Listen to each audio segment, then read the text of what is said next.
Hey guys, tonight we begin with the brutal, absurd, and very real world of medieval duels, where the phrase settling things like men meant risking death over a chicken, a spilled drink, or a badly aimed insult. So, before used, comfortable, take a moment to like the video and subscribe, but only if you genuinely enjoy what I do here. And let know in the comments where you're tuning in from and what time it is for you. It's always fascinating to see woes joining us from around the world. Now, dim the lights, maybe turn on a fanfare, that soft background hum, and let's ease into tonight's journey together. So, someone in your village accuses you of stealing their cow, or maybe they CO insulted their honor, or worse, questioned their lineage. In medieval Europe, there were a few ways to handle this. Option 1. Talk it out like reasonable adults. That never happens. Option 2. Challenge them to a duel. Now we're talking.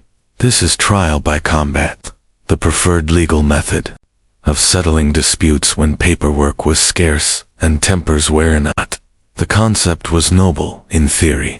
Let two parties fight it out, and Thiner is obviously telling the truth because God would never let a liar win a sword fight.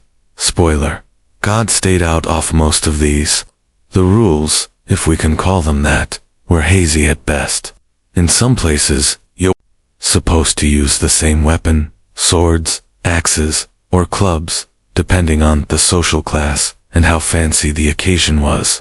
In others, it was less about standardization and more about enthusiasm. You could show up in a full suit of armor, while your opponent had nothing but a boiled leather vest and optimism. The setting not quite the cinematicual atop a misty cliff. It was usually a muddy field, a town square, or whatever patch of land was flat enough for swinging things. Occasionally, spectators gathered, not for fairness and just for entertainment, and these fights were not elegant. Forget graceful fencing or Shakespearean monologues. Medieval duels were awkward, sweaty, and exhausting. Two people clanking around, in heavy gear, wheezing through middle grills, hoping the other one slipped in the mud first. Interestingly, you didn't always have to kill the other person. If they surrendered, maybe with a loud uncle or just by groaning into the dirt, the duel could be over. But if they didn't, well, the fight might continue until someone stopped moving convincingly. Oh, and yes, there were documented cases of women dueling men.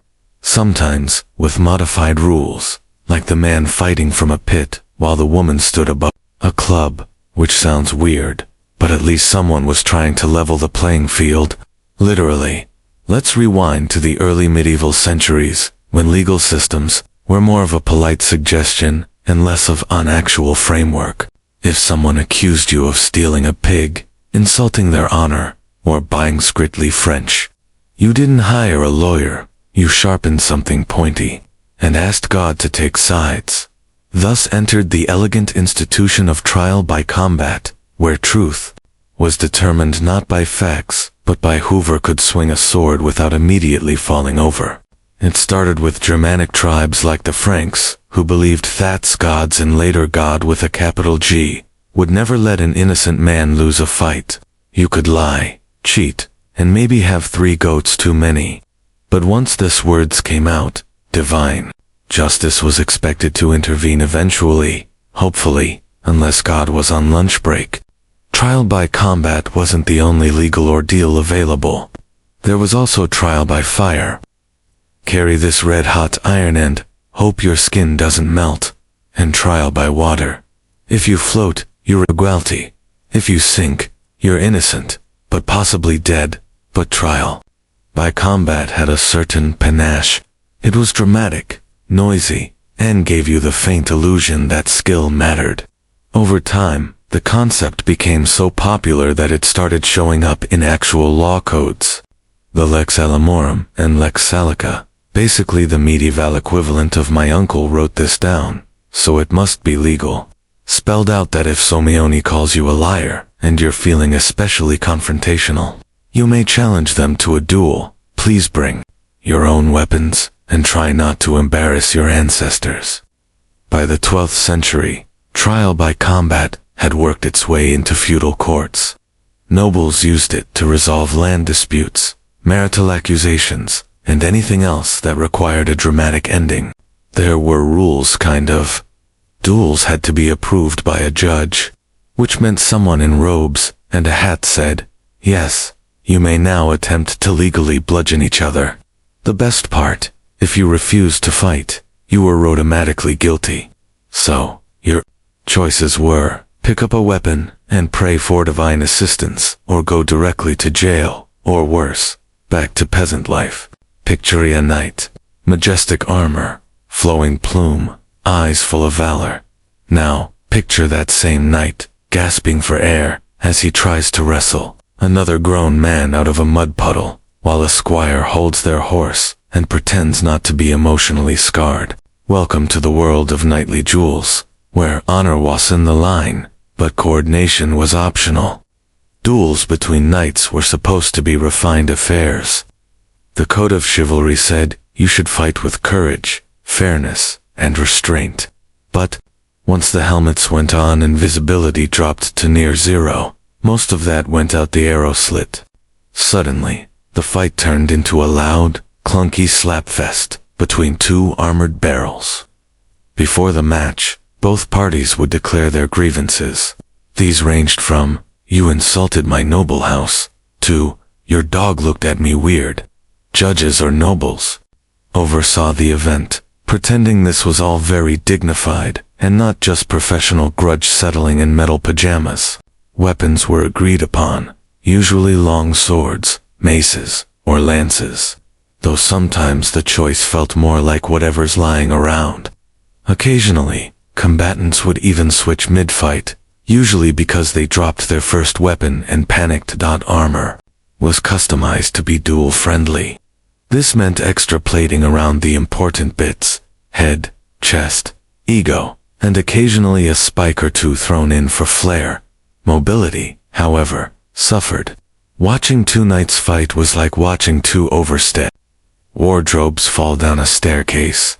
Loud, slow, and full of unexpected injuries. Despite what romantic paintings suggest, most of these duels didn't end with a swift, noble strike. They ended when one knight collapsed from exhaustion or got pinned to the ground and politely bludgeoned into agreement.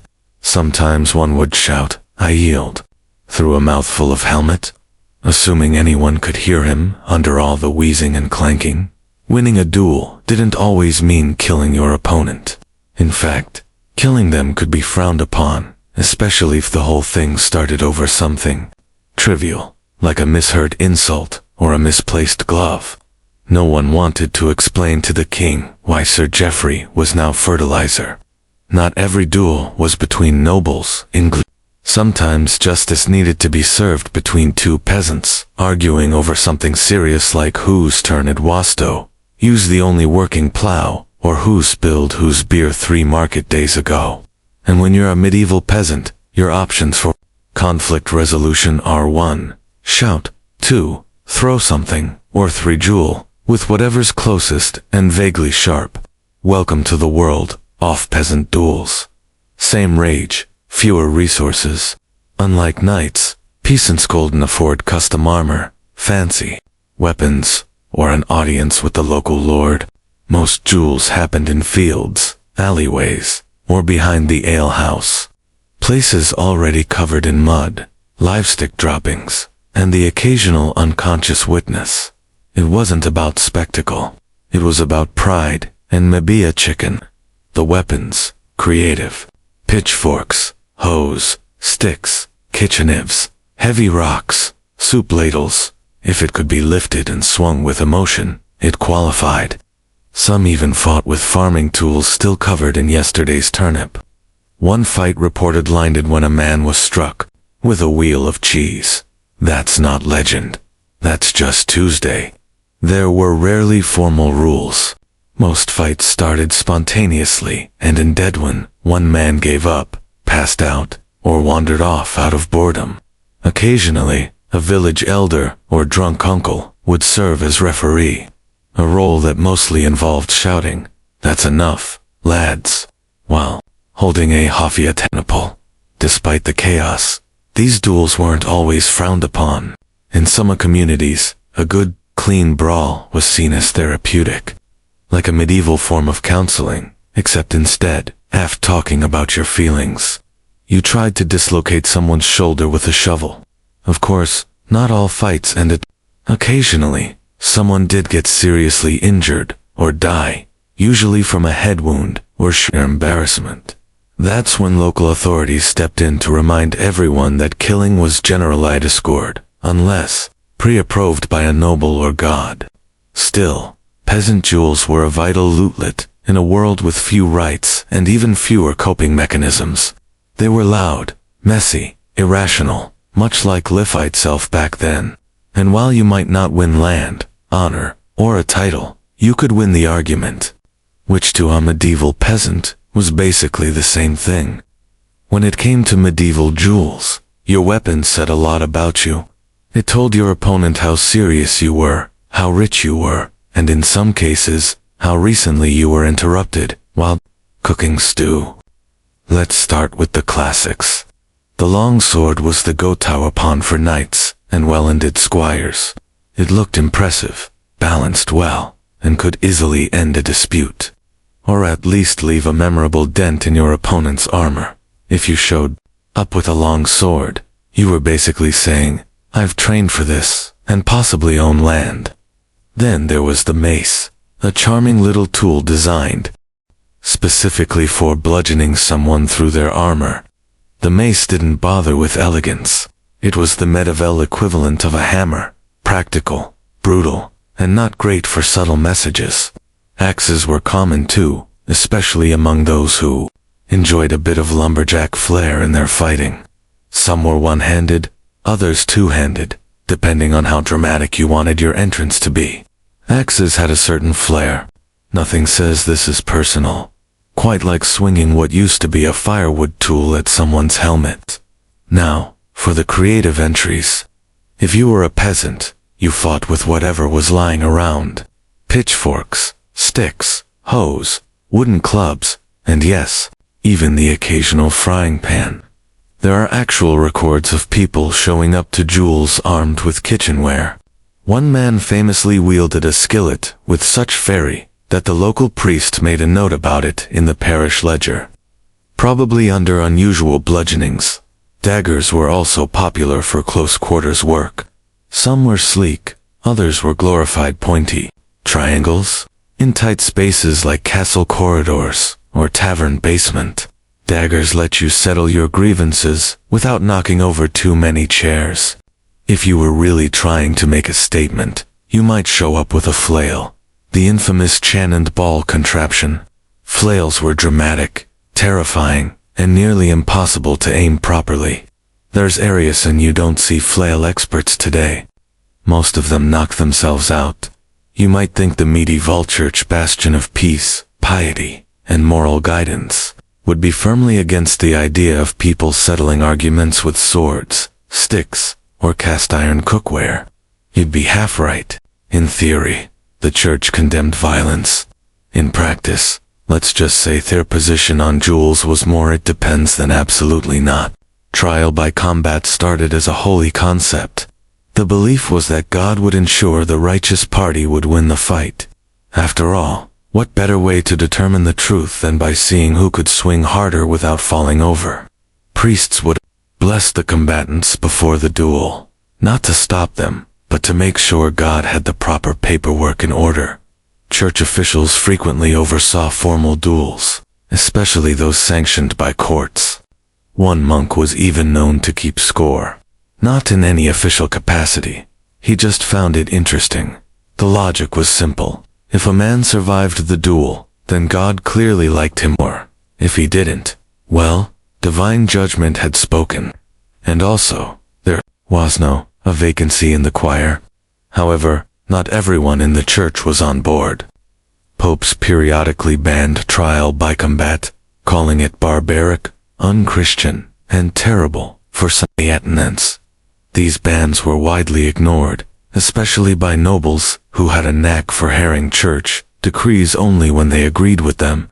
Ironically, Monasteries themselves weren't exactly violence-free zones either.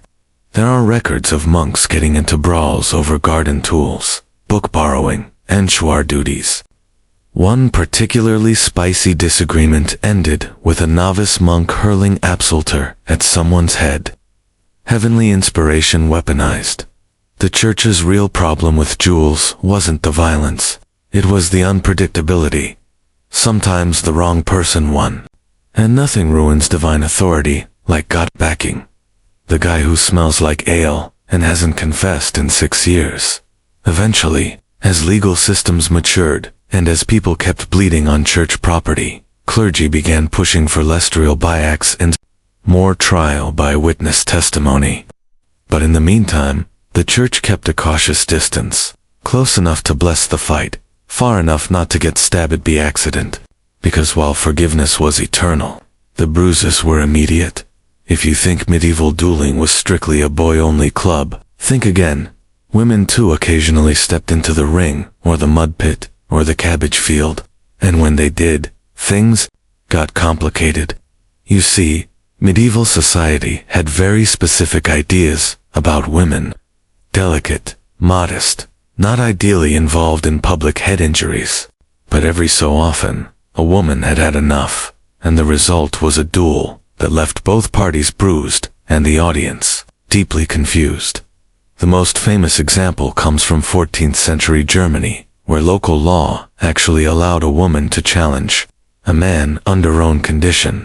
The man had to stand in a hole waist deep with one arm tied behind his back. The woman standing above ground was given a club. He got one too, presumably to make it fair, though the whole thing feels more like a carnival game than a legal proceeding, and yet, it happened more than once. Picture it.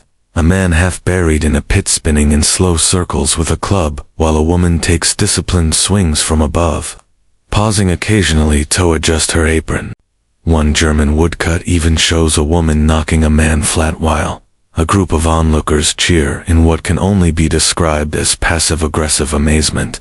These duels were rare, but they were legal. Women could also appoint a champion to fight in their name, usually a brother, cousin, or someone she hadn't annoyed recently.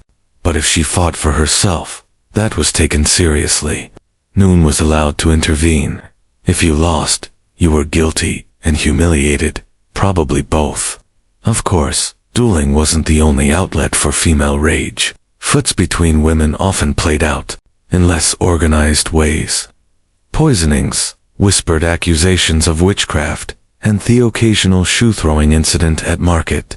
But every now and then, the system acknowledged that a woman had a right to settle things with a swing. These moments were awkward for medieval society.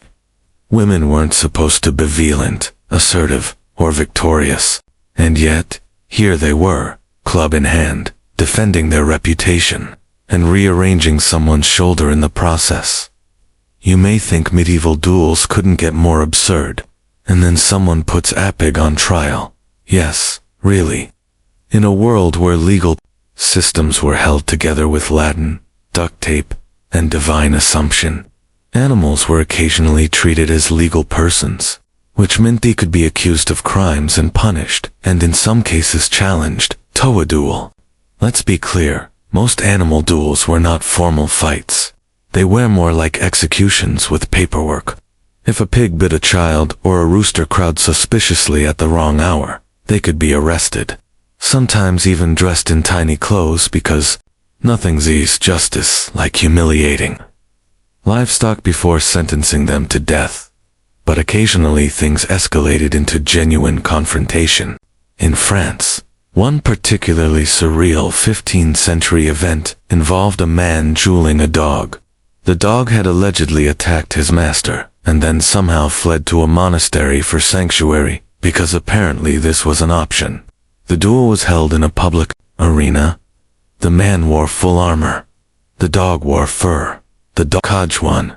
The crowd cheered. And no, we don't know how the man explained that to his. Then there's the case of trained war animals, horses, mastiffs, even the occasional bear being pitted against criminals in mock combat displays. These weren't really duels in the legal sense, but they were public and violent, and someone always lost. Usually the guy not covered in fur and teeth. Why all this? Well, in the medieval mind, the world was a carefully balanced moral order. If a person could sin, so could a pig. If a man could stand trial, why not a goat? And if justice involved violence, then anything with limbs was fair game. Was this justice? Not exactly. Was it symbolic? Apparently. Was it weird? Absolutely. These cases are rare, but they weren't satyr. They're documented in court records drawn in medieval manuscripts and discussed in serious theological debates. Somewhere a monk once had to decide whether a donkey was acting under demonic influence or just having a bad Tuesday. Of all the ways medieval people tried to prove a point with sharp objects, jousting or dueling on horseback was arguably the most theatrical. It was part sport, part ritual, part I hope my helmet fits, and entirely based on the idea that two men charging at each other with lances would somehow reveal the truth. Jousting was mostly the domain of knights. You needed a horse, armor, a squire or two, and the kind of financial stability that let you risk spinal injury for entertainment. In other words, not your average village lad with a shovel and a grudge. The format was simple. Two knights rode at each other from opposite ends of a tilt, a long wooden barrier, and tried to knock each other off, using long, heavy lances. The goal was to hit your opponent squarely, ideally breaking your lance dramatically while staying upright. The secondary goal was to not fall off your horse like a sack of mail. Despite the pageantry, it was still a duel, and people got hurt. Concussions, broken bones, and the occasional impalement were part of the fun. One knight even got a splintered lance tip lodged through his eye and into his brain. He rode another 100 feet before falling off, because medieval dignity demanded you finish your round before collapsing. There were rules, lots of them. You could only aim for certain parts of the body. Killing someone wasn't encouraged, but also not entirely discouraged, depending on the audience. And your horse had to be trained, armored, and preferably not in a bad mood. Some duels on horseback weren't for sport though. In certain disputes, especially among nobles, mounted combat was a genuine method of settling legal matters. Think courtroom drama, but with hooves, and significantly more screaming. Of course, not everyone was graceful. Horses panicked. Riders dropped lances. Occasionally, someone forgot to lower their visor and got a face full of wood. The spectacle might have looked noble, but most jousts ended with someone being helped off the field by a team of worried squires and one deeply judgmental stable boy, somewhere between law, blood sport, and accidental theater. Duels quietly evolved into one of medieval Europe's favorite pastimes. Because if there's one thing the medieval crowd loved more than miracle plays and public executions, it was twangry men hitting each other in the name of honor, while everyone else chewed on roasted turnips. By the 13th century, duels weren't just about resolving disputes, they were events. Villagers would gather, nobles would invite guests, merchants sold snacks, sometimes there was even music. It was less grievance settlement and more medieval fight night. Duels drew all social classes, from peasants, standing in the mud, to lords in velvet, trying not to look too excited. Clergymen were there, to officially to pray, unofficially to place bets. After all, God moves in mysterious ways, but sometimes he moves in favor of the guy with the better footwork. It wasn't uncommon for duels to be held in large, open areas, town squares, castle courtyards, or special dueling grounds.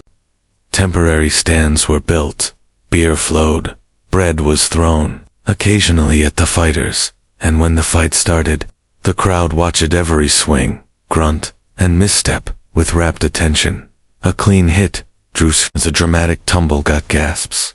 And if someone lost a finger, well, you'd better believe that story lived on in taverns for the next 6 winters. The entertainment value wasn't just in the violence, it was in the characters. Some duelists had reputations. The bold young squire, the grizzled war veteran, the guy who once fought a goose and lost. People came for the drama, the spectacle, the possibility that someone might trip over their own sword and become a local legend. Occasionally, fights were so underwhelming that the audience turned on both participants. Booing was involved. Tomatoes, if in season. One chronicler noted a duel where both men refused to engage for over 20 minutes, resulting in the crowd storming the field and declaring a sheep's moral victor. In time, the duel became less about truth and more a booth show. It was proof that justice didn't have to be efficient. It just had to be loud, messy, and preferably shirtless. Because if you're going to settle a legal matter, why not invite the entire town and make a day of it? Not all duels were local tavern scuffles over who stole whose bucket.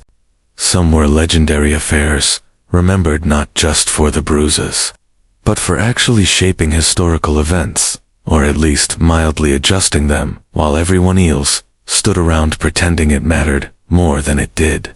Take the 1386 duel between Jar and Jacques Lery, Arguableth's most famous trial by combat in French history. Cujas accused LGB Gris of a rather serious crime, assaulting his wife, and when the courts couldn't figure it out, they did what any reasonable legal system would, gave both men sharp weapons, and told them to let God sort it out. The duel was public, royal sanctioned, and attended by King Charles V himself, who, by all accounts, was far too excited about it. Thousands came to watch. Horses were mounted, lances were broken, armor was dented, and in the end, Courageous killed, which legally meant his wife was telling the truth. That's how truth worked back then. Whoever lived longer was clearly the honest one. The event was so significant that it inspired books, films, and one nervous change to French law shortly afterward. Trial by combat was quietly discouraged when people realized justice by stabbing might not be the most reliable system. Then there's the 1467 duel between the Bindian champion Jacques Lalin and a Spanish knight, a fight held for diplomacy, glory, and second of national pride that involves punching each other with sticks. They fought for hours before it ended in a draw. A polite way of saying everyone's too tired to keep pretending this is fun. Duels weren't always so grand. One Amank challenged another to single combat over who should be choir director. Another pair of nobles fought because Yon sneezed during the other's toast. These weren't world-changing moments, but they do serve as a reminder that medieval conflict resolution was roughly one sideways glance away from carnage. Some duels shaped kingdoms, others just shaped noses, but they all shared the same logic.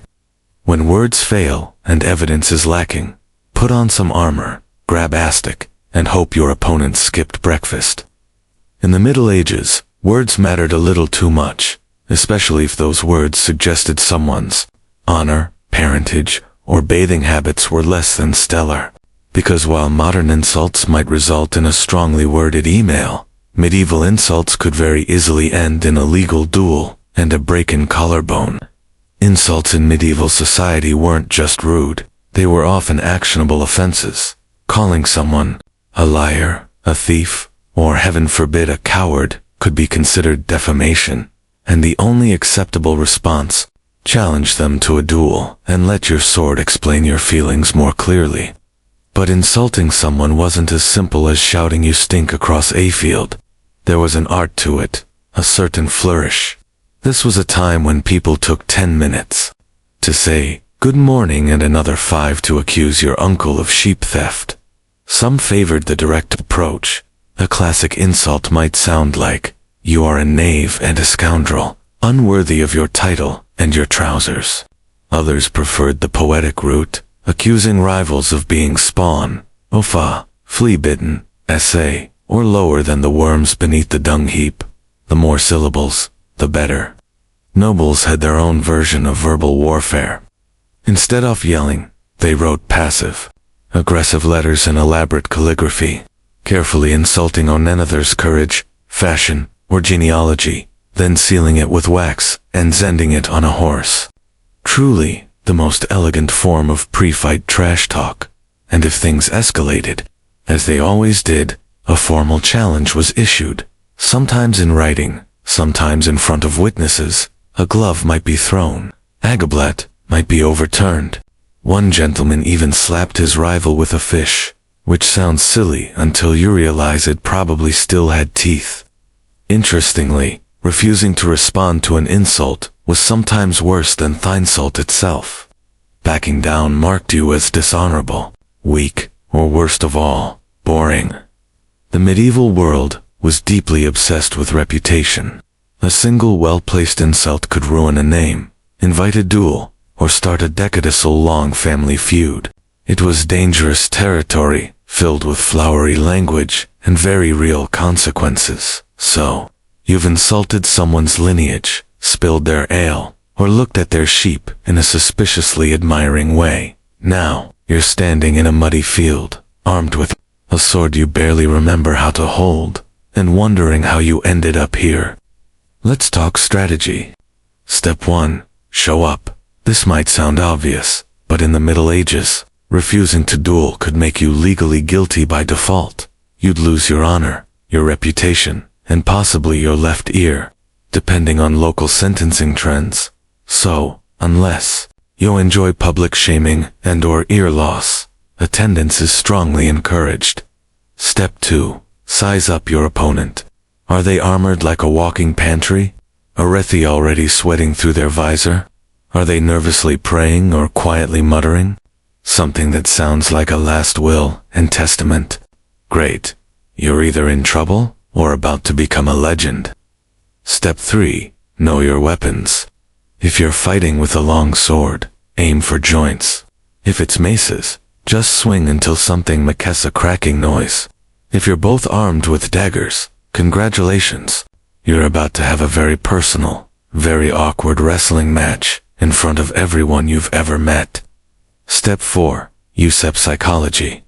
Shouting random words can be surprisingly effective. One knight Ansa screamed turnips before charging.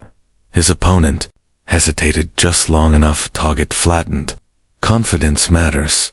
So does being confusing. Step 5. Don't trip. Easier said than done. Mud, armor, and panic maki excellent. Kokens. Falling flat on your face in the first 30 seconds of combat guarantees a place in local history as a cautionary tale. And finally, if you're going to lose, lose memorably. Shout something dramatic. Swing with flair. Make your final move so ridiculous that ballads are written about it. One man once threw his sword and yelled, "To the moon with you." It didn't help him win, but children sang about it for weeks, because while winning earns you honor, losing with style earns you immortality, or at least a few exaggerated stories at the tavern. In the end, dueling wasn't just about victory. It was about pride, performance, and giving the audience something to talk about, preferably not to a funeral. By now, you might be under the impression that duels were all about honor, fairness, and dramatism, but sometimes, more often than anyone wanted to admit, duels were less about justice, and more about getting rid of someone conveniently, while looking very noble about it. Welcome to Thetaker's side of dueling, legalized murder, now in rapping. Let's say you're a nobleman. You've got a rival. He's richer, louder, and his falcon is clearly better trained. You can't just assassinate him. That's universalized. So instead, you provoke him into a duel. Maybe you insult his wife's embroidery. Maybe you accuse him of watering down his wine. Eventually, he gets mad enough to challenge you, or you challenge him. Either way, someone's not coming back from this, and it's all perfectly legal. Because here's the thing. In many places and time periods, duels were state-approved outlets for homicide. As long as you followed the protocol, issued a challenge, had a witness, said something vaguely about honor, you could beat a man to death in public, and everyone would just nod solemnly and say, Ah yes, justice. This system was especially popular when inconvenient people needed to disappear with plausible deniability. Rival claim to your land. Duel political opponent gaining too much favor.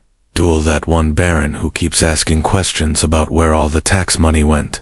Definitely duel, and if you lost duel, well, too bad. You're dead, and therefore obviously guilty. If you won, congratulations. You're alive, innocent, and probably got to keep the other guy's source. Some duelists took things further by hiring professional champions to fight on their behalf, basically you sourcing your honor to someone with better biceps. If the hired muscle happened to kill the opponent quickly and dramatically, even better. Less mess, more applause. Of course, this all worked best if the duel looked official. You needed the robes, the oaths, the pre-fight prayers. That way, when Simeon's head came off, everyone could agree it was a tragic but righteous conclusion. Not just another Tuesday with extra blood, because in the Middle Ages, murder was still illegal, unless you called it a duel. Like many things from the Middle Ages, plague masks, leech-based medicine, and the belief that bathing was suspicious. Dueling eventually lost its shine. By the late medieval period and into the Renaissance, duels began to fade from public life. Not because people stopped being petty, violent, or easily offended, but because society started inventing slightly less ridiculous ways to solve problems like evidence and courts. And the idea that maybe Westholden settle arguments by hitting each other with sharp objects in front of a priest. The rise of centralized governance played a big role. Kings, emperors, and whoever was shouting loudest in parliament didn't love the idea of private citizens settling grievances with sword fights. Too messy, too public, and occasionally someone important lost. That was awkward for everyone. Also, as legal systems matured, the church finally followed through on centuries of vague disapproval. They began cracking down on trial by combat, with actual consequences, like excommunication, which was basically the medieval version of getting blocked by God. There was also the small problem of logistics. Dueling took time, gear, horses, armor, and a crowd willing to stand around for hours, while two men slowly bled into a cabbage patch. Not exactly efficient, especially when judges realized they could just ask questions, examine documents, and come to a conclusion that didn't require anyone to lose a kneecap. By the 16th century, dueling had largely transitioned into a gentleman's sport. Less muddy, more fashionable. Pistols replaced swords. Rules became more elaborate. And while it was still a good way to get yourself dramatically killed, at least you were doing it in tights and with excellent posture. Eventually even that wore out its welcome. Laws were passed, public sentiment shifted, and duels moved from respectable legal action to weird thing your uncle did once in college. Today, trial by combat is mostly confined to historical reenactments, obscure Lego debates, and that one guy online insisting it's still legal in Idaho. And so, the medieval duel died as it lived, loudly, dramatically, and slightly confused about what it was supposed to accomplish.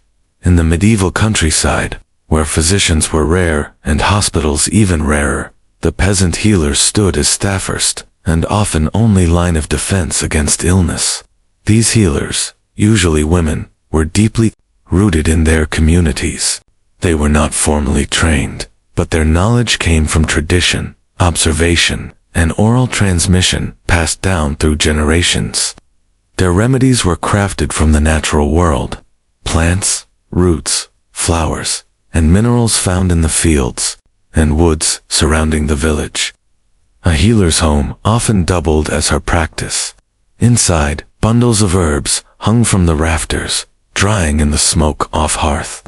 Shelves were lined with jars of crushed bark, animal fats, beeswax, and oils. She might prepare a compress of comfrey to reduce swelling, or boil willow bark to ease pain. Long before Inyan understood that it contained salicin, a precursor to modern aspirin, remedies were experimental but guided by centuries of inherited wisdom, spirituality and belief played an inseparable role in healing. Illness was not always seen as a purely physical condition. It could be the result of sin, a curse, or malady. Healers would recite blessings or prayers alongside their treatments. Some used incantations, charms, or ritual gestures to protect the soul as the body. Healing in this sense was holistic, tending to the person's physical pain and spiritual unrest simultaneously. Despite their value, peasant healers walked a fine line. Their knowledge was respected and sought after, but it could also arouse suspicion. In times of misfortune, such as a failed harvest or sudden death, the community's gratitude could quickly turn into fear. A woman who healed with herbs could easily be accused of witchcraft if her remedies failed, or if her behavior was perceived as odd or secretive. Nonetheless, for the average villager, the healer was indispensable. She delivered babies, mended broken bones, soothed fevers, and comforted the dying. Her presence offered hope in a world with limited options. While her cures may not always have worked by modern standards, they represented a blend of observation, faith, and a deep understanding of the natural world. In an age of uncertainty, the peasant healer was a symbol of resilience and care. In the deeply spiritual and often superstitious world of medieval peasants, illness was not just a matter of failing health. It was a potential sign of spiritual attack or evil influence. One of the most curious and widespread methods for defending against these unseen forces was the creation of witch bottles, small containers filled with protective items meant to trap or repel harmful magic. These bottles were typically crafted from glass or stoneware, though clay vessels were common in rural areas. Inside, the healer, or sometimes the afflicted person themselves, would place a variety of symbolic items: iron nails, hair or nail clippings from the victim, red threads, pins, herbs, and even urine. The urine was believed to attract the attention of the witch responsible for the affliction, and once she was lured in, the sharp or rusty contents of the bottle would wound or trap her spirit, rendering her powerless. After being prepared, the witch bottle would be buried upside down near the entrance of a home, under the hearth or beneath the threshold. Placement was key. It had to intercept dark forces before they entered the household. If illness persisted or worsened, another bottle might be madier. The original might be dug up, altered, and re-airied with stronger ingredients. These objects were not rare.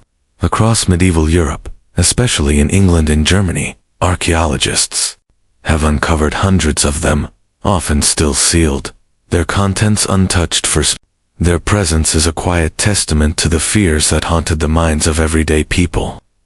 The fear that sickness came not only from cold weather or dirty water, but from curses, jealousy, or unseen spiritual warfare. In tandem with witch bottles, peasants sometimes hid apotropaic marks, symbols carved into doors, lintels, or walls to ward off evil. These could include discircles, pentagrams, or the interlaced letters VV, invoking the protection of the Virgin Mary. Such signs were not mere decoration. They were silent guardians, protecting families from loneliness and misfortune. Though they may seem strange now, these practices reflect a worldview where illness and health were deeply entwined with belief. For the medieval peasant, to be protected physically meant being protected spiritually, and that meant taking no chances with the forces beyond sight. For medieval peasants, nature was not just the backdrop to daily life. It was the pharmacy, the healer's library, and the silent teacher. When illness struck, those who worked the land turned to it for relief. Relying on generations of accumulated knowledge about which plants helped and which ones harmed. In a time when formal medicine was inaccessible and often misunderstood, herbs were among the most trusted allies. The meadows and forests surrounding villages were rich with medicinal flora. Yarrow was gathered for wounds known to stop bleeding and promote healing. Chamomile soothed up Sitamax and helped with sleep. Mugwort was burned to ward off illness or used in piccases for aching joints. Nettle, despite its sting, was boiled into teas that relieved joint pain and encouraged urination, flushing the body of what they called bad humors. Peasant healers knew when to harvest each plant under the right moon phase, after the morning dew, or before the solstice. Timing mattered. The potency of a plant was believed to be influenced by the stars, the season, and the rituals surrounding its collection. It wasn't just science, it was a sacred practice. Herbs were often combined with rituals or prayers. A healer might say a charm while crushing the leaves, or bless the water used in a herbal infusion. The act of preparing the remedy was almost as important as the ingredients themselves. This blending of natural and spiritual treatment reflected the belief that illness had both a bodily and a mystical cause. In the absence of written texts, knowledge was passed orally. A healer might teach her daughter, apprentice, or a trusted neighbor the art of identifying safe mushrooms from poisonous ones, or which root should be boiled and which should be dried. Recipes were memorized, not written. Some families had their own secret blends closely guarded for generations, though they lacked microscopes or modern chemistry. Peasant communities developed an intuitive understanding of the body and nature's ability to help it, and while not every remedy cured, many were surprisingly effective. Modern science has confirmed the antimicrobial and anti-inflammatory properties of several herbs they used. Herbalism was more than a skill. It was a quiet, persistent form of survival and self-reliance. In the shadow of plagues and poor harvests, a bundle of dried plants could mean the difference between hope and despair. Not all medieval peasant remedies were based on herbs and prayer. Many treatments relied on a deeper, older tradition, one that believed animals held special properties capable of drawing out disease, neutralizing curses, or restoring balance to the body. Among the most curious of these were frog piccases and toad-based cures. Once commonly practiced across rural Europe, the logic was symbolic as much as physical. A live frog might be pressed against a sore throat or infected wound, then released into a stream. It was believed that the frog would absorb the illness and carry it away with the current. In more severe cases, frogs were cut open and placed directly on the body. The transfer of disease into the animal, often accompanied by a spoken charm, was taught to trick the illness into leaving its human host. Toad powder made from dried and crushed toads was sometimes used in salves or sprinkled into wounds. Though this might seem grim, it was born of the belief that like repels like if the ailment was caused by something unnatural or venomous, only a creature with similar magical properties could combat it. Beyond frogs and toads, snakes, mice, and even spiders had their place in folk medicine. Spider webs, for example, were used to bind wounds and promote eclotin, something modern science now acknowledges as mildly effective due to the presence of vitamin K. In the silk, mice boiled in milk were fed to children with persistent coughs. Snake skins were worn around the neck as talismans against fever. These treatments weren't random. They were embedded in a worldview where disease was seen as something external, something that could be transferred, expelled, or warded off using symbolic replacements. In a time when infections could spread rapidly and treatment options were limited, even the most unorthodox cure was worth trying. Animals were also believed to offer clues to a person's health. If a dog refused to lie near someone, or if a cat avoided a child's bed, it was a sign that death might be near. Conversely, a bird tapping at the window could mean recovery, or in some cases, divine warning. In the absence of certainty, peasants trusted the signs nature gave them. Their world was filled with quiet rituals, small gestures, and the enduring hope that somewhere within the body of a frog, a cure might be hiding. In medieval peasant life, Besky was not merely a source of light and weather. It was a guiding force that influenced everything from planting crops to treating disease. Health was thought to rise and fall in rhythm with movements of the moon, the stars, and the changing heavens. To heal the body, one first had to understand Deski. The moon, in particular, was considered a powerful agent in the body's balance. Many healers believe it that bleeding a patient or applying a remedy at the wrong time in the lunar cycle could do more harm than good. Treatments were carefully timed with the waxing or waning moon. A waxing moon rowing toward fullness was associated with strength and regeneration, making it ideal for taking medicines to build vitality. A waning moon, on the other hand, was linked with purification, best suited for purging illness or extracting bodhumors. This celestial logic extended to surgeries, births, and even the cutting off hair or nails. Doing these things when the moon was in the wrong sign was thought to bring bad luck or delayed healing. The body, like the land, was seen as a vessel tuned to nature's rhythms, and the moon was its clock. Beyond the moon, astrology played a subtle but persistent role. Though full horoscopic readings were more the domain of the educated elite, peasants were often aware of basic star signs and planetary influences. A healer might consult an almanac or rely on local lotto, determine when Mars was ascendant, often avoided for bloodletting due to its fiery and violent nature, or when Venus, associated with moisture and fertility, could favor healing. The Zodiac Man, a popular illustration found in medieval calendars and manuscripts, showed which parts of the body were ruled by which zodiac sign. Aries ruled the head, Taurus the neck, and so on.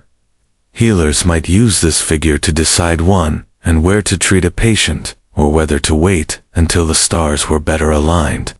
While today such ideas may seem distant, for the medieval peasant, they provided order in a world of uncertainty. The sky was not just distant decoration. It was a living map of invisible forces, offering structure, guidance, and hope. To watch the heavens was to seek healing, not just from nature, but from the very rhythm of the universe itself. In a world where sickness could strike without warning, and medicine was uncertain, medieval peasants often turned to the divine, healing. For many came not from herbs or stars, but from the blessings of the saints. Their bones, clothing, or even a piece of their coffin were believed to hold miraculous powers. These sacred items, relics, were at the center of spiritual healing, offering hope when all earthly remedies had failed. Relics were kept in churches, monasteries, and sometimes even in private homes of the nobility. Pilgrims traveled long distances to visit Srinivasad, to house the remains of saints known for healing. St. Thomas Becket's blood, St. Cuthbert's incorrupt body, and a piece of St. Catherine's finger were all sought after. Simply touching these relics, or even standing in their presence, was believed to bring healing to the faithful. In local parishes, more modest relics, such as a drop of oil from a saint's lamp or a scrap of cloth that had touched a shrine, were sometimes made available to peasants. Priests would bless the sick using these relics, or the items might be placed on the afflicted area of the body during prayer. The belief was not in the object itself, but in the spiritual power it carried through divine association. Often peasants would also light candelesto, a specific saint, pray novenas, or make offerings in the hope of healing. St. Sebastian was invoked during times of plague, St. Apollonia for toothache and St. Roch for wounds and pestilence. These connections were not random. They reflected both the saint's life and the miracles they were believed to have performed after death. For those too ill or too poor to travel, local rituals sometimes replicated the power of relics. A healer might wrap a charm with a saint's name written on parchment and tie it around a limb. If no relic was available, even invoking the saint's name in a whispered prayer could bring comfort. While science was still centuries away from providing clear explanations for illness, the veneration of relics offered peasants something equally powerful: faith. In a harsh world, to believe that a higher force cared for the suffering brought strength, and sometimes, according to many, it brought healing. In medieval peasant life, words carried power. not just in prayers or church rituals, but in the whispered charms and softly spoken incantations used to guard against sickness and misfortune. Healing was as much about protection as it was about remedy. And for many, the first offense came not from medicine, but from a charm worn around the neck, or a phrase passed quietly from mother to child. Charms could take many forms. Some were written, words inscribed in Latin, or the local dialect on parchment or wood, then folded and worn in a small pouch close to the body. Others were spoken aloud, repeated a specific number of times, often 3 or 7, sacred numbers in both folk belief and Christian tradition. The phrases might call upon God, saints, angels, or nature spirits, depending on the healer's background and local customs. Talismans were physical objects believed to hold protective power. They could be as simple as a wolf's tooth, a stone with a natural hole, or a coin blessed at a shrine. A popular belief held that if you carried an object struck by lightning, it would protect you from illness caused by evil air or spiritual harm. Iron, too, was thought to repel malevolent forces. Nails driven into doorways, or tiny iron knives tucked beneath pillows were used to keep sickness at bay. Children and newborns were often given extra protection. A cord with blessed beads, a scrap of St. John's wort, or a wax figure of a saint might be sewn into their clothing or hung over their cradle. Illness in children was often blamed on the evil eye, or malicious spirits, and charms were seen as essential to keep such forces away. Not all charms were public. Some were deeply private, passed down within families and never spoken aloud to strangers. To reveal the words was believed to lessen their power. In many villages, the healer's reputation rested as much on these secret charms as on her knowledge of herbs. Though we might now classify such objects as superstition, they represented a profound belief in the invisible web of forces that surrounded daily life. For the medieval peasant, healing was not just a response to illness. It was a lifelong act of guarding the soul and body with every means available. While much of medieval healing took place within homes or through individual remedies, the rhythm of the village year also provided opportunities for communal rituals and seasonal cures. These events blurred the line between medicine, religion, and tradition.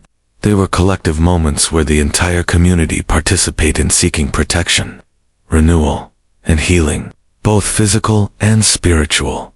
The changing of seasons was considered a vulnerable time for the body and spirit. Transitions like spring equinox, harvest, or midwinter were believed to weaken the natural defenses of the body, making people more susceptible to illness. To counteract this, villagers would participate in rituals designed to cleanse the body, or ward off harmful forces for the coming months.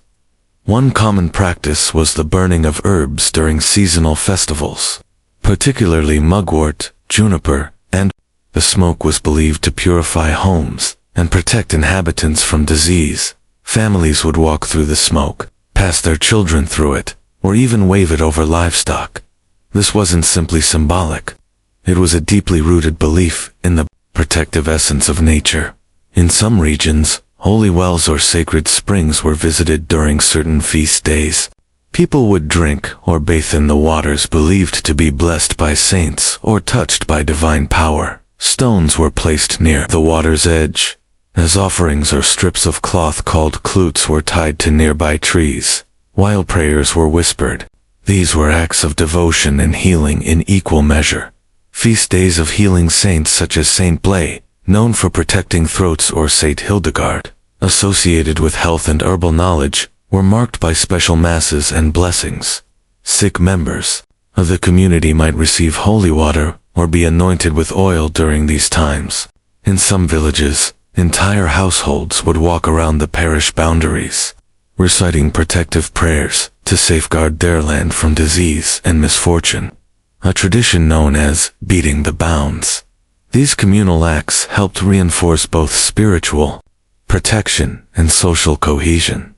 When sickness was a constant threat, healing wasn't only an individual pursuit, It was something to be shared, celebrated, and safeguarded together. In a world where survival often depended on the strength of the village, these rituals offered a powerful reminder that health, like faith, was something best nurtured in community. In the world of medieval peasants, healing was never just a question of survival. It was also a delicate dance between what was accepted by the church and what risked being condemned as heresy. For all their reliance on charms, herbs, relics, and prayers, peasants also lived in fear that stepping too far outside accepted norms might invite accusations of witchcraft. This fear was not unfounded. Many village healers, particularly women, found themselves caught between reverence and suspicion. A woman who could ease childbirth or cure fevers might be praised one year and denounced the next. If a recovery failed, or if a neighbor's cow died, soon after a remedy was given, whispers could grow into charges. Misfortune had to have a reason, and when it struck, the healer's power became a convenient target. Church authorities tolerated many traditional practices, especially those wrapped in Christian imagery or invoking saints. But they also drew firm lines. Astrology, invocations to unknown spirits, and the use of secret words or symbols were viewed with increasing suspicion. Healing that did not rely explicitly on divine intercession risked being labeled as a cult. The line between folk medicine and forbidden magic was not clearly defined, and it often shifted with the politics of the time. Witch trials, while not yet at their latter peak, did occur in the later Middle Ages. Healers were sometimes accused of having made pacts with dark forces or using their knowledge to curse rather than cure. Some were subjected to questioning, public penance, or worse. Others simply faded into silence, choosing to no longer share their remedies out of fear. And yet, despite these dangers, folk healing endured. Communities still turned to their local wise women and herbalists, still tied ribbons at sacred springs, and still buried witch bottles beneath their doorsteps. Faith and fear coexisted. The church might warn against superstition, but the cry of a feverish child or the spread of illness across a field of laborers made people reach for whatever hope they had. In this fragile balance between heaven and earth, between accepted belief and forbidden knowledge, medieval peasants navigated the mystery of illness with courage. Healing was never just about the body. It was about survival, trust, and belief in a world where the unseen shaped everything. The plague doctor mask remains one of the most haunting symbols of pre-modern medicine. With its elongated beak, dark round eyes, and waxed cloak, it has become a visual shorthand for the terror and mystery surrounding the Black Death. Today, it's often used in horror films, costumes, and dark art. But in its own time, the mask was not intended to frighten. It was instead a desperate attempt at protection, both physical and spiritual, in a world that had no clear understanding of contagion. The mask first emerged in the 17th century, though the Black Death itself had devastated Europe centuries earlier in the 14th century. By the time the beaked mask came into use, physicians had begun to develop more structured theories about disease transmission, though many of these ideas were still deeply flawed. Chief among them was the concept of miasma, the belief that diseases were spread by bad air, foul-smelling, and invisible vapors that could enter the body through the nose and mouth. To counter this, plague doctors wore masks filled with aromatic substances. The beak was not a stylistic choice, but a functional one. It created space for asthma chamber to hold herbs, spices, dried flowers, and sometimes even vinegar-soaked cloth. Common ingredients included lavender, mint, camphor, and cloves, anything believed to purify the air or drive away the invisible poison. The lenses in the eyes were often made of glass-sealed tape to prevent contaminated air from reaching the eyes. The rest of the outfit was equally intentional. A long waxed coat, gloves, boots, and a staff, which allowed the doctor to examine patients without touching them directly. To those who saw the mask approaching, It often meant death was near. The doctors visited the sick, marked homes under quarantine, and recorded death tolls. They were not miracle workers, but their presence was a grim reassurance that someone still dared to enter the homes of the afflicted. Far from a theatrical costume, the plague doctor's mask was a product of fear, hope, and the limits of contemporary noodled. It represented the best efforts of early medicine to face an enemy it could barely comprehend. A mask made not for vanity, but for survival. The image of the plague doctor robed in black, with a beaked mask and staff in hand, didn't appear until centuries after the Black Death first tore through Europe in the 14th century. The earliest mentions of such doctors in uniform appeared during later outbreaks, especially in 17th century Italy and France. By this time, cities had begun appointing official plague doctors, physicians paid by municipalities to treat the infected, record the dead and oversee public health measures. These men were not always the most skilled or experienced doctors. In fact, many were poorly trained or foreign practitioners willing to take on the deadly work that others avoided. The job was high risk and often thankless, but in some cases it offered steady pay or career advancement. For poorer cities and remote regions, even minimal medical presence was considered better than none. The plague doctor uniform was formalized in 1619 by Charles d'Armes, personal physician to several French royals. He designed it to protect the wearer from miasma, the supposed poison's air that was believed to carry disease. The outfit included a full-length waxed coat, leather gloves, leggings, boots, and a wide-brimmed hat. It was topped off with the now infamous beaked mask and a cane used to examine patients from a distance. The role of the plague doctor was grim. They were tasked with entering quarantined homes, inspecting the sick and dying, administering basic remedies, and keeping meticulous records of infections and deaths. In some areas, they also performed autopsies or helped enforce quarantine measures, ensuring no one left infected zones without permission. Despite their official titles, many plague doctors had little ability to cure the disease. Treatments were rudimentary at best: bloodletting, herbal tinctures, vinegar washes, and purging. Most relied on prevention and documentation rather than recovery. Still, their presence represented an effort, however limited, to respond to a terrifying and mysterious threat. As the plague continued to ravage communities, the Doctor in Black became a familiar and deeply unsettling figure to those watching from their windows. The arrival of a plague doctor was a sign that illness had already taken root. It was a living reminder of both society's vulnerability and its determination to resist at the core of the plague. Doctor's mask was the belief in protection through scent and purification.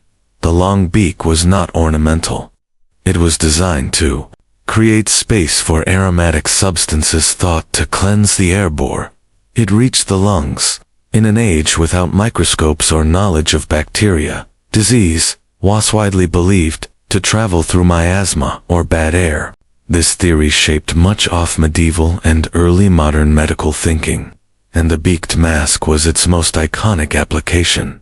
The beak typically contained a mixture of dried herbs, flowers, and resins.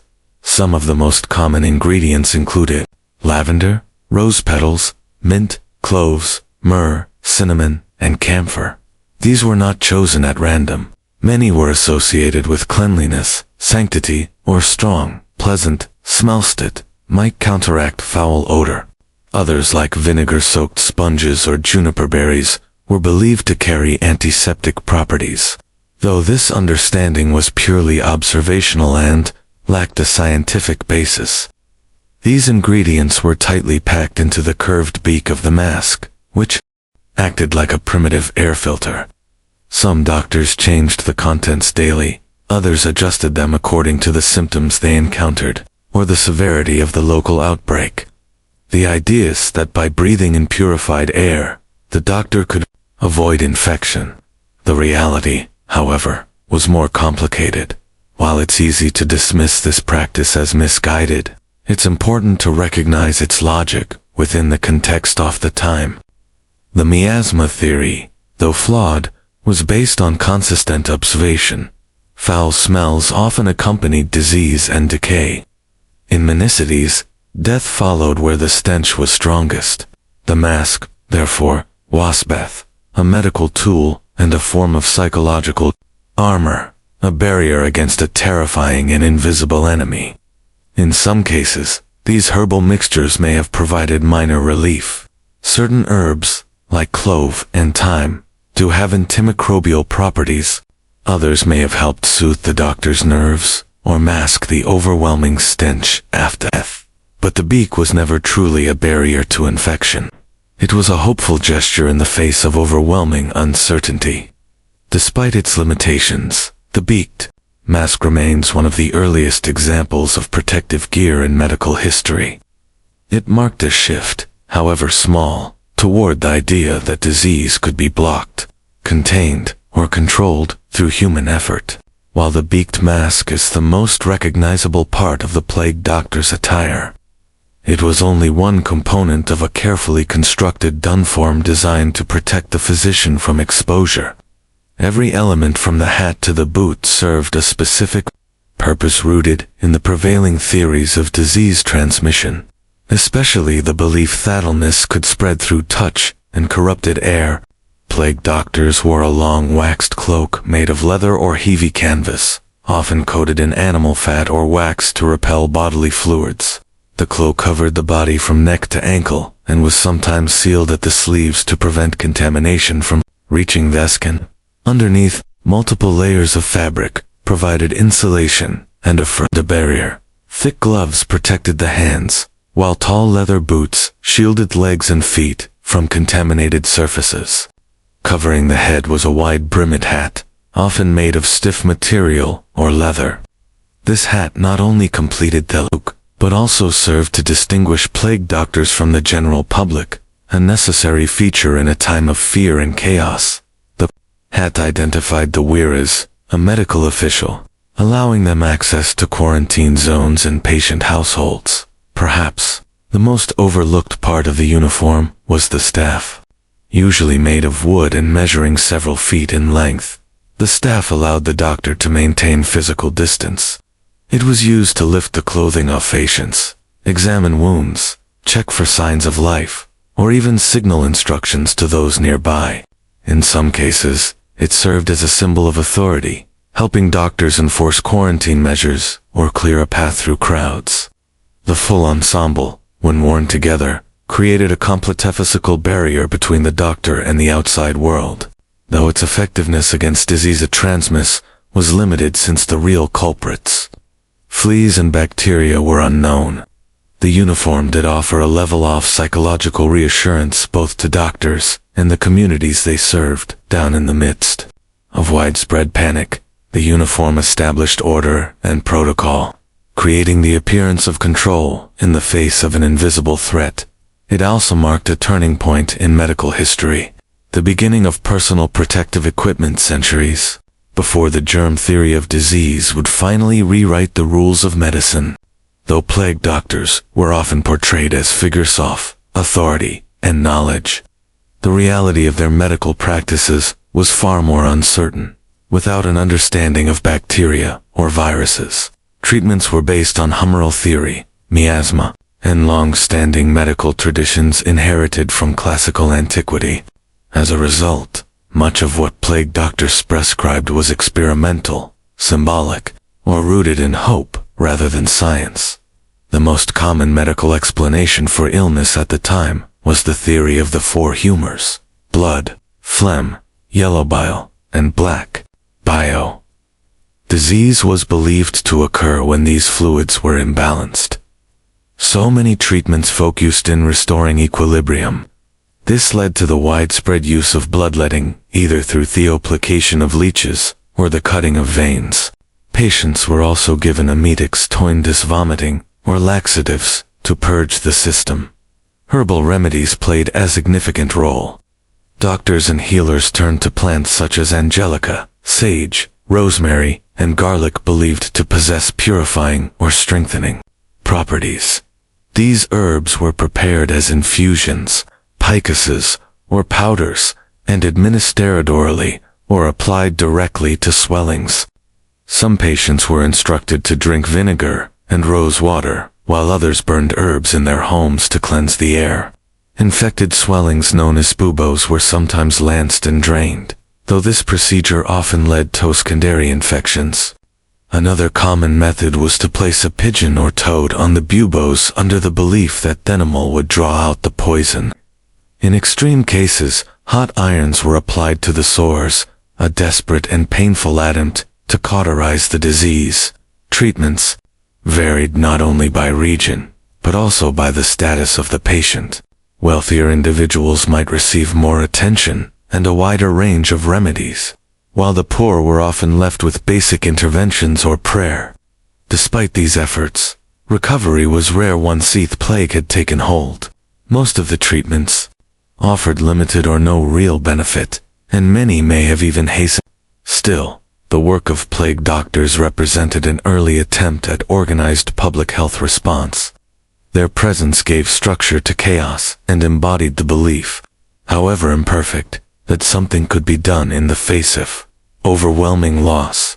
As plague swept through towns and cities, the primary goal of authorities was not just to treat the sick, but to prevent the disease from spreading further. This led to the development of early public health strategies, and at the heart of them was quarantine. The word itself comes from the Italian quaranti, meaning 40 days. A reference to separated ships were required to remain anchored outside ports before passengers and cargo could enter. Plague doctors often played a direct role in enforcing quarantine measures. They inspected the sick, identified houses with infections, and ordered the sealing of buildings. A marked house, sometimes with a painted red cross, or a warning nailed to the door, was a sign that no one inside was allowed to leave. Food and supplies would be passed through windows. If at all, these households became islands within their own communities, surrounded by silence and fear. Entire neighborhoods could be cordoned off.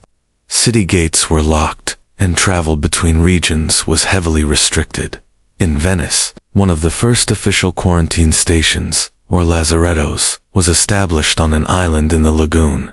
Those showing symptoms or even suspected of exposure were relocated there to await recovery or death. Plague doctors were sometimes stationed in lazarettos themselves, tasked with monitoring patients and documenting disease. Their records became essential not only for tracking the spread of disease, but also for understanding its patterns, however little they truly understood its cause. Many doctors fell ill themselves, though their protective living may have offered some degree of physical separation. It was no match for the true agents of disease, fleas, and bacteria, unknown to science at the time. These measures, though harsh, were not without effectiveness, reducing contact between the healthy and the sick, even unknowingly, helped slow the spread of infection. Yet the psychological toll was immense. Isolation, suspicion, and desperation gripped communities. People fled cities, abandoned loved ones, or turned neighbors in fear. Quarantine reflected the grim reality of a world without cures. It was a strategy, born not of knowledge, but of necessity. And within its confines, the plague doctor became the symbol of help, and a reminder that survival often came at the cost of separation and sacrifice. In the public imagination of the time, the figure of the plague doctor existed in a strange and often uncomfortable space. They were part healer, part official, and part omen. Their appearance, cloaked, masked, and silent, made them instantly recognizable, but also deeply unsettling. For many, the arrival of a plague doctor in their neighborhood did not signal hope. It signaled that death was already present. The medieval worldview was steeped in religious belief, superstition, and symbolism. Illness was often perceived as divine punishment or a consequence of sin. The plague, with its rapid and indiscriminate devastation, seemed to support this view. In this context, the plague doctor's eerie costume and tools took on a near mystical quality. Some believed the masks themselves held magical properties. Others feared that plague doctors could bring disease rather than cure it. Rumors abounded. Some whispered that plague doctors collected souls, not patients. Others believed they practiced forbidden arts, or that they were immune to the disease through secret knowledge or dark pacts. The fact that doctors reared homes without full covering and often avoided speaking to the sick directly only deepened the fear and mystery surrounding them. Yet in times of desperation, communities still turned to them. A plague doctor's visit was feared, but their absence was worse. For all their strange attire and limited methods, they represented the only structured response to an otherwise invisible and terrifying threat. To receive a visit from a plague doctor meant you had not been entirely abandoned. Art and literature from later centuries would solidify the plague doctor's image as one of Gothic horror. The beak mask became a symbol of death and dread long after its use had ended. Even today, its image appears in festivals, horror, fiction, and popular media. Not as a figure of medical aid, but as a harbinger of fear. This duality of healer and omen reflected the era's blurred lines between science, superstition, and faith. In the eyes of the people, plague doctors walked a thin line between protection and prophecy, between medicine and magic. They were witness, catastrophe, and symbols of a fragile human response in the face of forces they could neither fully see nor fully understand. Today, the image of the plague doctor has taken on a life of its own. It is instantly recognizable. The long curved beak, black cloak, and vacant glass eyes. But this powerful symbol, so often associated with medieval times, is largely misunderstood and often inaccurately placed in history. Contrary to popular belief, the iconic plague doctor mask did not originate during the first great wave of the Black Death in the 14th century. The most recognizable form of the outfit, the beaked mask and waxed overcoat, was not widely used until the 17th century, particularly in Italy and France during later outbreaks. Earlier physicians treating the Black Death did not wear this kind of uniform at all. In fact, some worked without any protective gear whatsoever, which contributed to their high mortality rates. The plague doctor image we know today was further shaped not just by medicine, but by art and satire. In the 17th and 18th centuries, illustrators began to depict plague doctors in exaggerated fashion. Beaks longer than practical, eyes exaggerated for effect, and poses that emphasized their otherworldly presence. These drawings blurred the line between medical documentation and theatrical representation. In time, the image became divorced from its original context. By the 19th and 20th centuries, plague doctors were less associated with actual medical history and more with folk horror, masquerade costumes, and dark symbolism. The Venetian carnival adopted the beaked mask into its traditions, turning it into a figure of spectacle and performance. The haunting mask, stripped of its original function, became a character, part healer, part ghost. Today, the plague doctor appears everywhere. From video games and graphic novels to Halloween costumes and historical dramas, its popularity stems not just from its strangeness, but from what it represents, a time of fear, confusion, and the human instinct to protect against the unknown. Yet behind the mask lies a real story, one of early attempts at disease control, of lives lost in service, and of the fragile bridge between medieval superstition and modern science. The legacy of the plague doctor is not just in what they wore, but in what they faced. A world without answers and the courage to enter it. Anyway, beneath the eerie mask and historical misconceptions, the plague doctor remains a symbol of something far more enduring than fear. Human resilience. In an age when science was limited and dancers were scarce, these individuals stepped into the heart of the world's deadliest outbreaks, not with certainty, but with purpose. Their tools may have been flawed and their understanding incomplete, but their presence marked a conscious choice to confront danger in service of others. Plague doctors whether trained physicians or volunteers, often worked in isolation. They entered infected homes, walked streets emptied by death, and documented the toll of epidemics in a time before modern medical infrastructure. They recorded the names of the dead, observed symptoms, and in some case, as Ivan conducted early forms of epidemiological study, noting patterns of transmission and rates of mortality. Though they could not stop the disease, they laid the groundwork for future public health practices. Their methods, quarantines, protective clothing, herbal fumigation, reflect a society beginning to grasp that disease could be contained even if it could not yet be cured. In this way, the plague doctor was a bridge figure, one foot in the world of humors, saints, and superstition, and the other in the emerging realm of observation, data, and structured response. Their uniform, so strange to modernize, was the result of a logical system built with the tools and beliefs available at the time.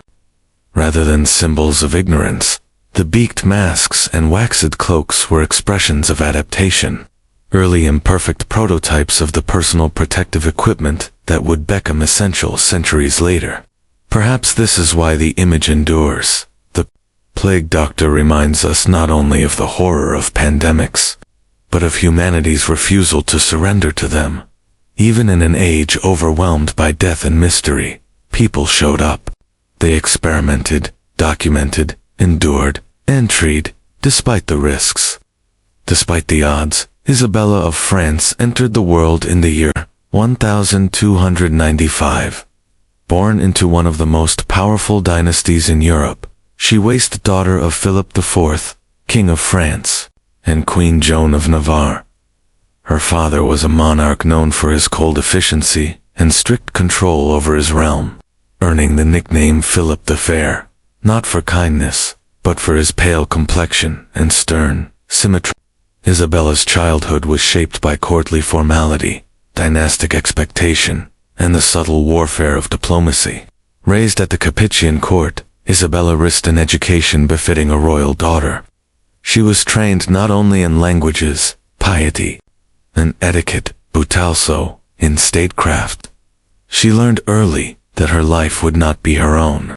It would be a tool, Ophalliance, a piece on a much larger political chessboard. That opportunity arrived early. By that time she was 12 years old. Isabella was betrothed to Edward II of England, heir to the Plantagenet throne. This union was no romantic pairing. It was a strategic move to calm tensions between France and England after years of territorial disputes and rival claims. The marriage, sealed in 132, was meant to secure peace. Instead, it would eventually ignite one of the most dramatic chapters in English royal history.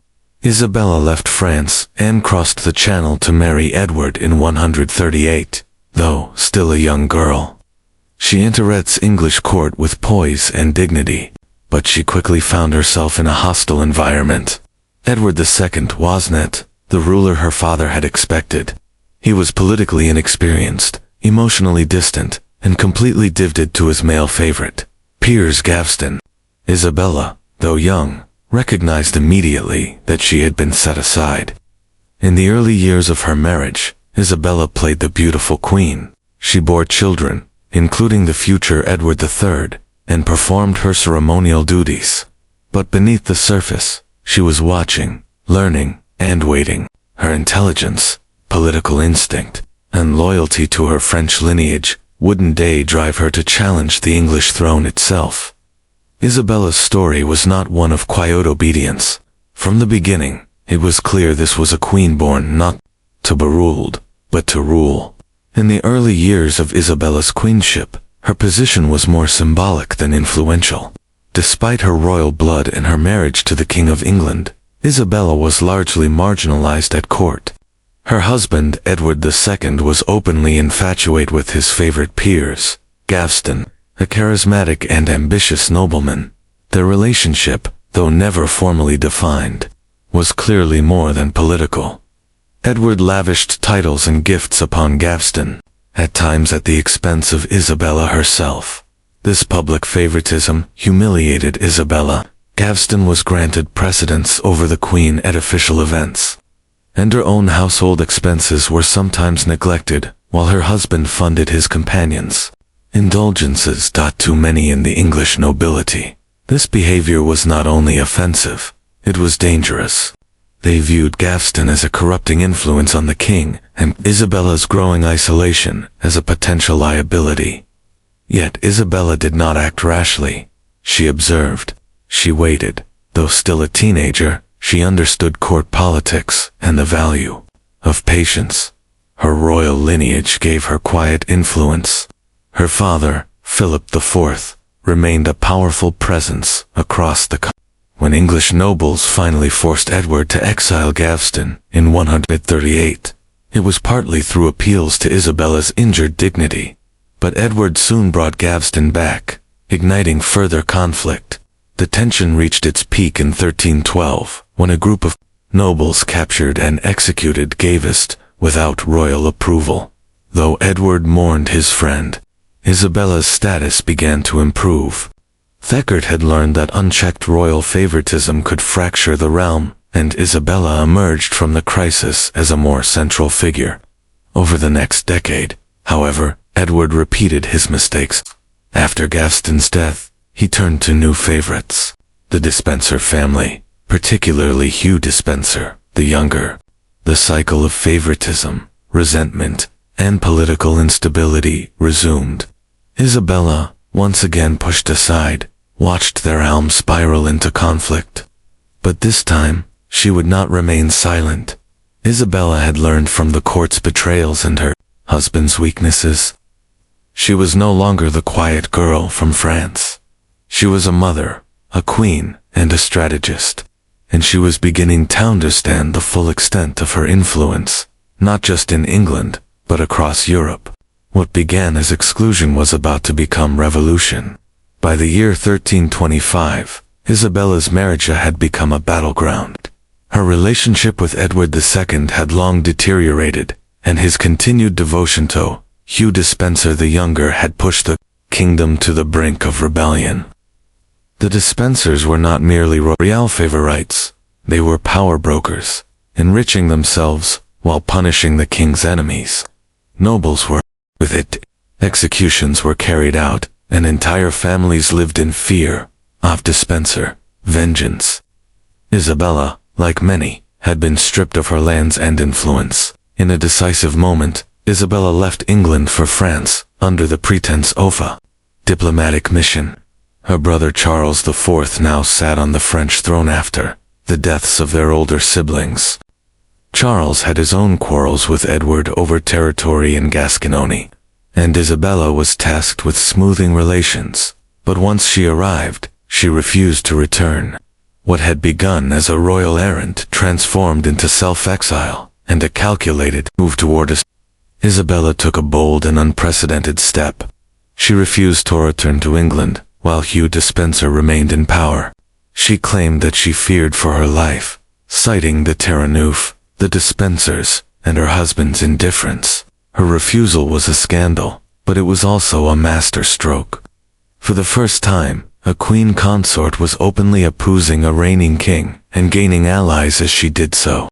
While in France, Isabella struck up a powerful alliance with Roger Mortimer, an English noble who had fled Edward's wrath. Their connection was initially political, but soon became personal. Whether their romantic relationship had already been unclear, but by the time they joined forces, their interests were inseparable.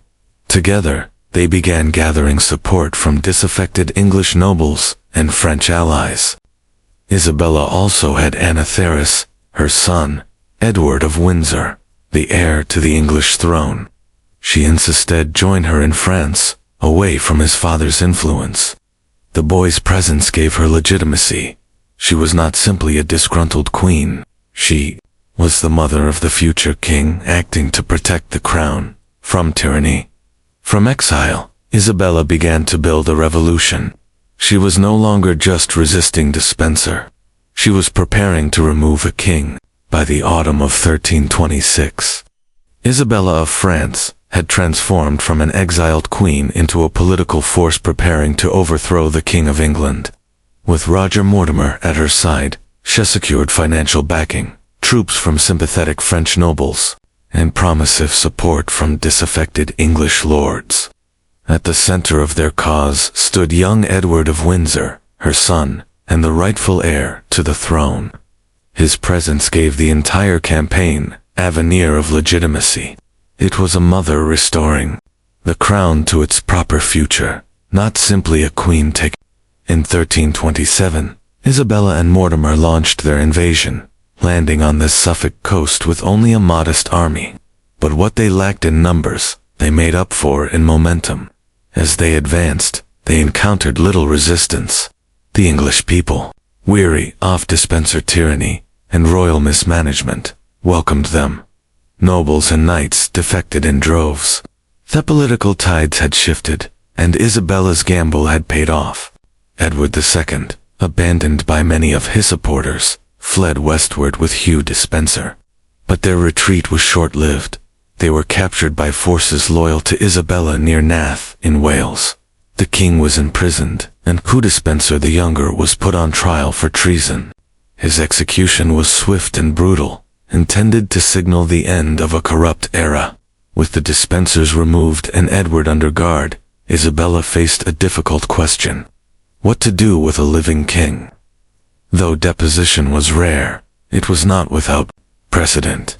In January of 1327, Edward II was formally forced to abdicate in favor of his son, now Edward III, a boy of just 14.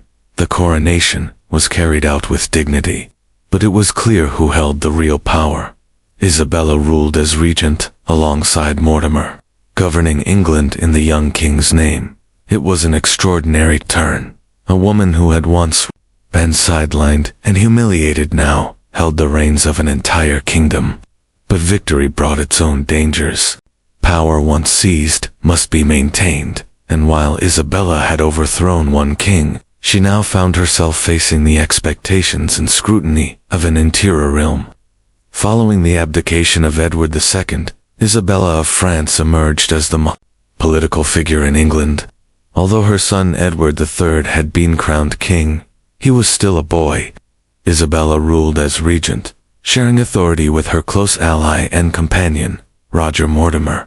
Together, they exercised royal power with a level of control that rivaled monarchs in all but title. Initially, Isabella's regency was the removal of the Despensers brought relief to the nobility and commoners alike, and the promise of stability under her leadership offered hope. She enacted reforms, reversed unlawful seizures of land, and restored titles to those who had been disinherited under Edward II's rule. Her early decisions sappered measured and just, earning her considerable goodwill. But as time went on, criticism began to surface. Mortimer, now made Earl of March, amassed significant wealth and influence. He took over royal castles, received lavish grants of land, and behaved increasingly like a king in all but name. Many began to see in Mortimer the very same unchecked favoritism that had plagued Edward II's reign. Isabella, once seen as a symbol of justice, was now accused of indulgence and excess. She retained many of felons and riches confiscated from former allies of her husband. Lavish expenditures and generous gifts to French relatives stoked resentment, especially during a time when the kingdom was still recovering from war and political unrest. Compounding the tension was the awkward presence of the deposed king. Though Edward II had abdicated, rumors circulated that he remained alive in captivity. This shadow over Isabella's rule raised suspicions and whispers of conspiracy. Her legitimacy, once rooted in justice, now rested on the fragile edge of public perception. To make matters more complex, Edward III was growing older and, watching carefully. The boy king, now nearing adulthood, began to recognize the extent of Mortimer's power. His own mother's reliance on her companion. What had once been a regency was beginning to look like a regime. Isabella had claimed victory, but holding power would prove more perilous than seizing it. The queen, who had toppled a king, would soon face the challenge of reigning without becoming the very thing she hadn't destroyed.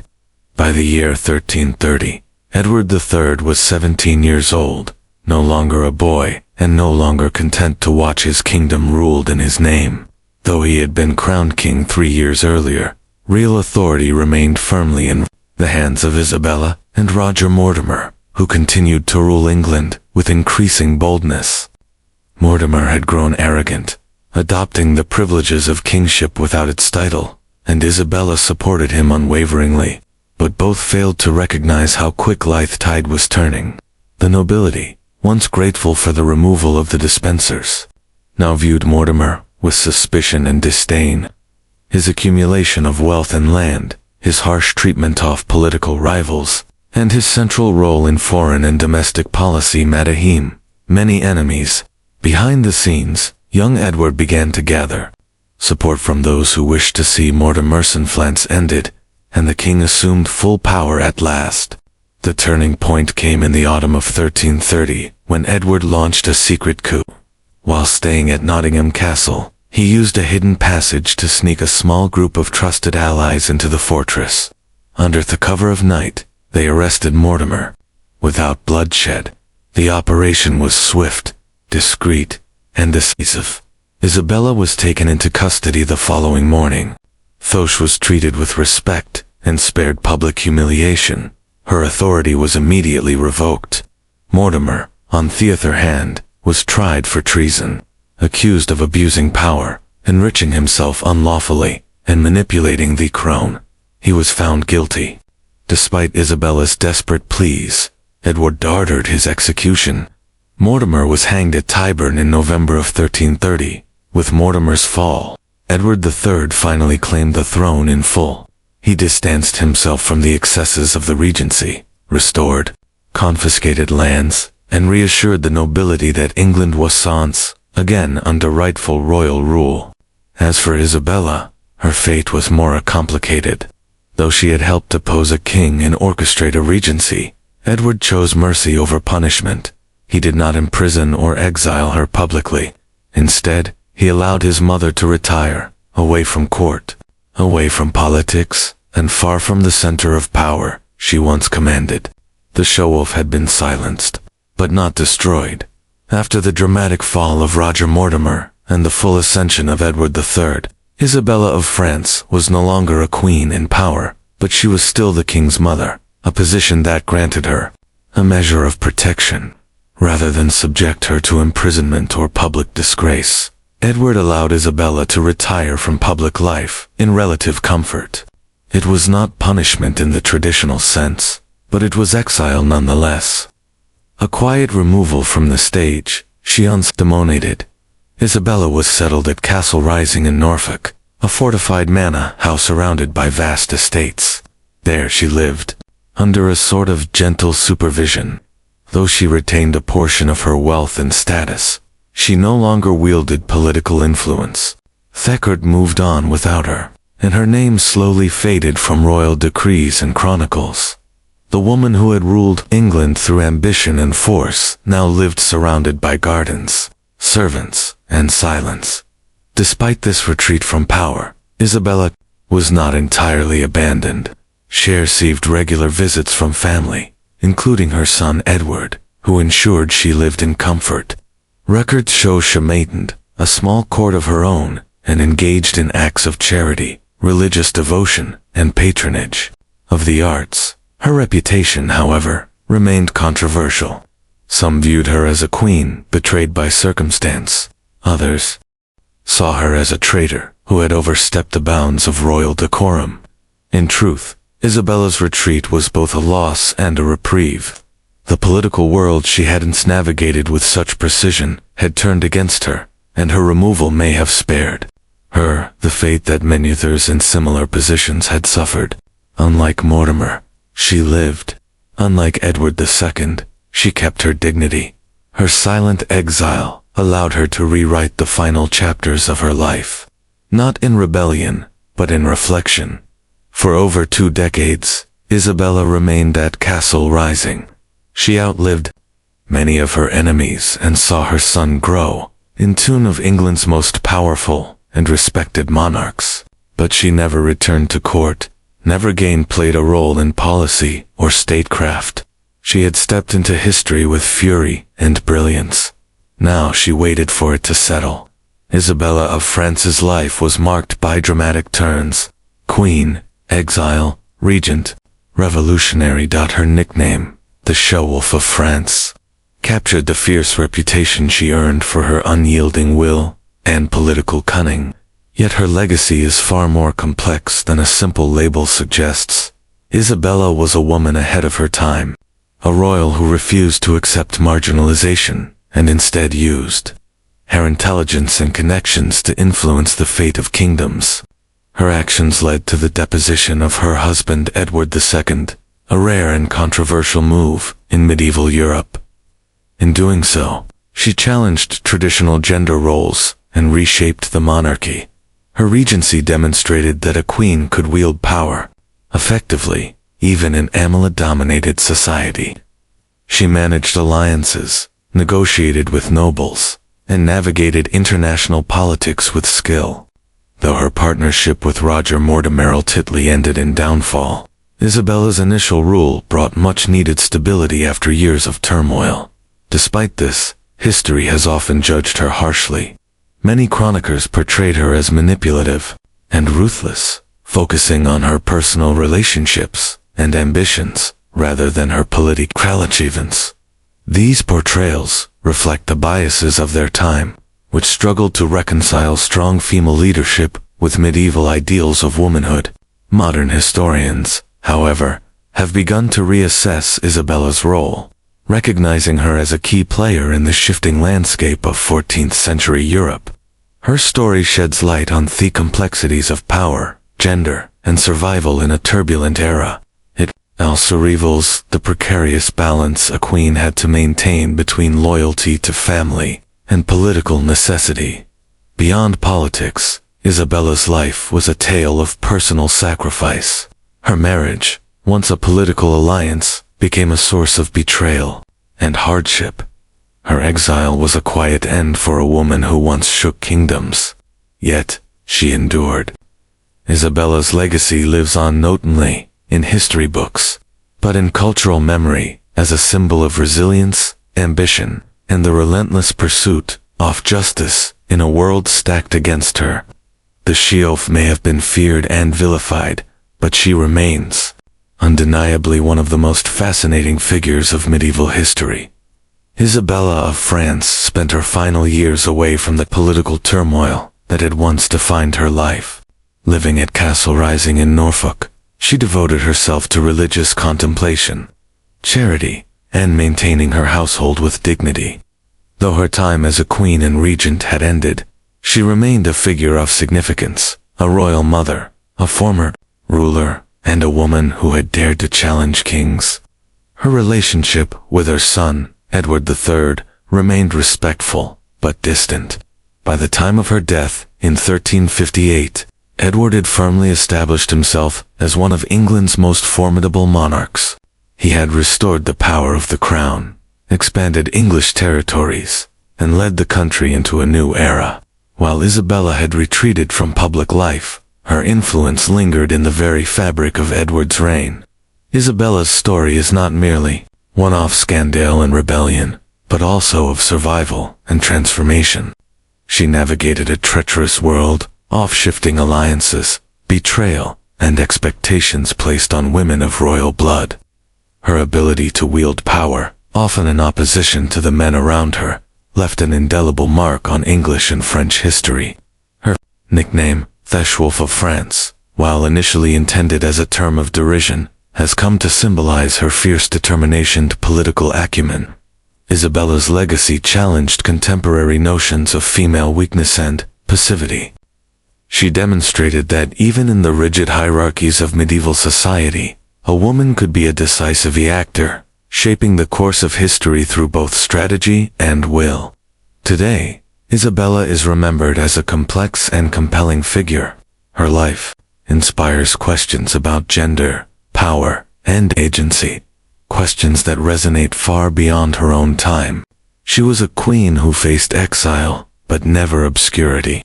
A mother who safeguarded her son's throne, and a ruler whose story continues to fascinate historians and storytellers alike.